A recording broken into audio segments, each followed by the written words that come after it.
Hi friends, இன்றைக்கி ஒரு குட்டி மினி விளாக் பார்த்துலாமா? இன்றைக்கி என்ன லஞ்ச், அதை எப்படி பண்ண போகிறோம் அப்படின்னு சொல்லிட்டு தான் இந்த வீடியோவில் சின்னதாக வந்து அப்படி பார்த்துடலாம்.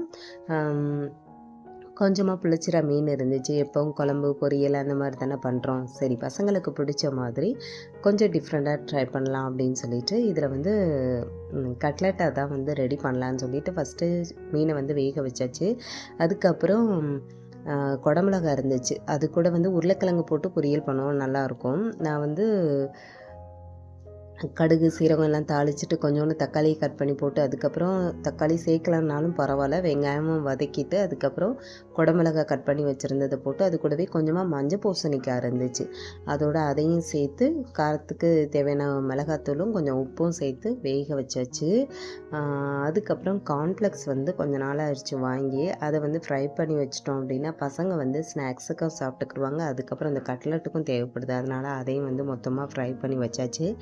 ஆறுனதுக்கப்புறம் டப்பாவில் போட்டு வச்சுக்கலாம் அப்படின்ட்டு.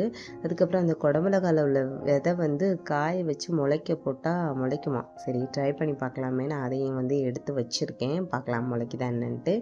அப்புறம் மீன் வெந்ததும் ஆறுனதுக்கப்புறம் அந்த முள்ளெல்லாம் எடுத்துகிட்டு அதையும் வந்து ரெடி பண்ணி வச்சாச்சு. இந்த காய் வந்து டக்குன்னு வெந்துடும், ஒரு 5 நிமிஷம் கூட ஆகாது வேகிறதுக்கு. வெந்ததும் கடைசியாக வந்து வறுத்து பொடி பண்ண பொட்டுக்கடலை அப்படி இல்லைன்னா வேர்க்கடலை சேர்த்துக்கிட்டோம் அப்படின்னா டேஸ்ட்டு சூப்பராக இருக்கும். காரம் மட்டும் கொஞ்சம் அதிகமாக சேர்த்துக்கிட்டிங்கன்னா அந்த பொரியல் வந்து ரொம்ப நல்லாயிருக்கும், ட்ரை பண்ணி பாருங்கள். அதுக்கப்புறம் கட்லெட்டையும் ரெடி பண்ணி அதுவும் வந்து ஃப்ரை பண்ண வச்சாச்சு.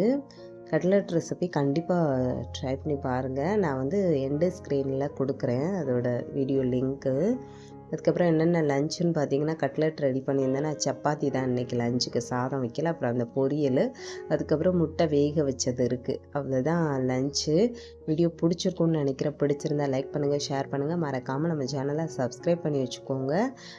நாளைக்கு இன்னும் ஒரு சூப்பரான வீடியோவில் பார்க்கலாம். இந்த கட்லெட் ரெசிபி பார்த்துட்டு எப்படி இருக்குன்னு மறக்காமல் கமெண்ட்ஸில் சொல்லுங்கள். Bye friends.